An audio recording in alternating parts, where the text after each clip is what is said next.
All right, today we are talking about a magnificent, endangered giant that is literally being squeezed out of existence. This is a story of survival, and it's a fascinating one. So picture this. On the island of Java, one of the most crowded places on the entire planet, there's a giant hiding out. And I mean a giant. It's the second biggest mammal on the whole island. But here's the problem. This incredible creature is being pushed to the very edge. Its home. Its entire world is shrinking fast.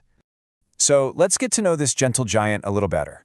We're talking about the Javan Banteng, and believe me, it is so much more than just a wild cow.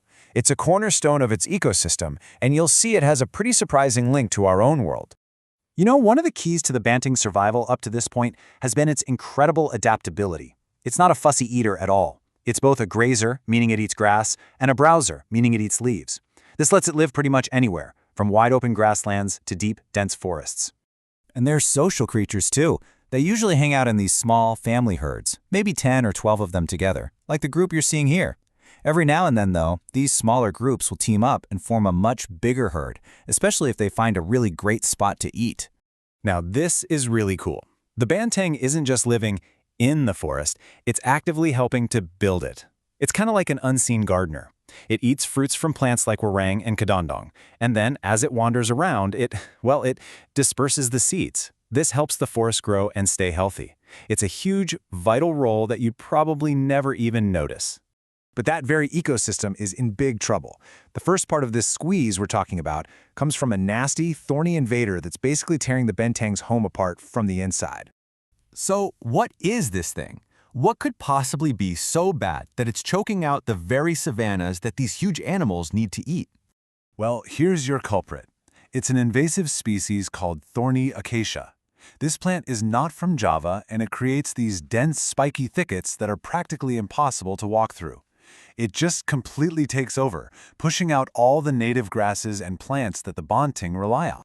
And to give you an idea of just how bad it is, get this. In Belora National Park, which should be a major stronghold for the Banteng, a staggering 60% of the savanna is gone. It's been completely overrun by this thorny acacia. Their dinner table is literally vanishing. And if losing their home wasn't enough, the Banteng is also facing a second, much more direct threat. This one comes from us. It's poaching. The hunting pressure is constant, and what's really striking is how it's often tied to specific local events. The Banteng is hunted for its meat, and the demand just skyrockets during holidays or weddings. It puts this already vulnerable population under just immense stress. So you have these two massive threats closing in. And it's not just about one wild animal potentially going extinct.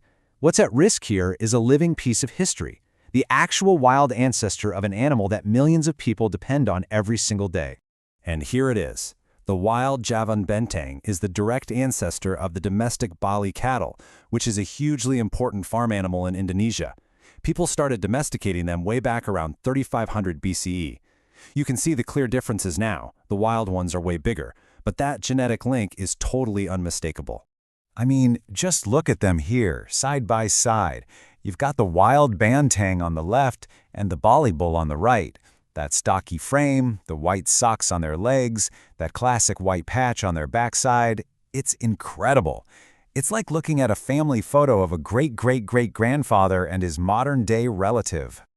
Okay, and this is why saving them is so important for us too. After thousands of years of domestication, livestock can become weaker and more prone to disease. But the wild Banteng, it has a pure, robust, and diverse gene pool.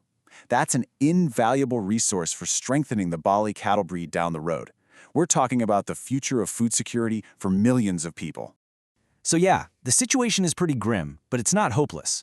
There are people on the ground fighting hard to pull this species back from the brink. The Banteng is protected by Indonesian law, and it's officially listed as endangered worldwide.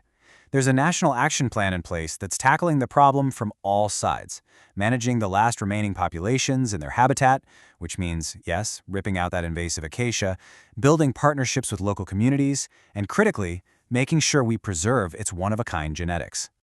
So it all comes down to this question. The Javan Banteng isn't just another animal. It's a living link to our agricultural past and a genetic safety net for our future. As its world gets smaller and smaller, choked by thorns and stalked by hunters, the race to save this squeezed giant is really a race to save a crucial part of our own story.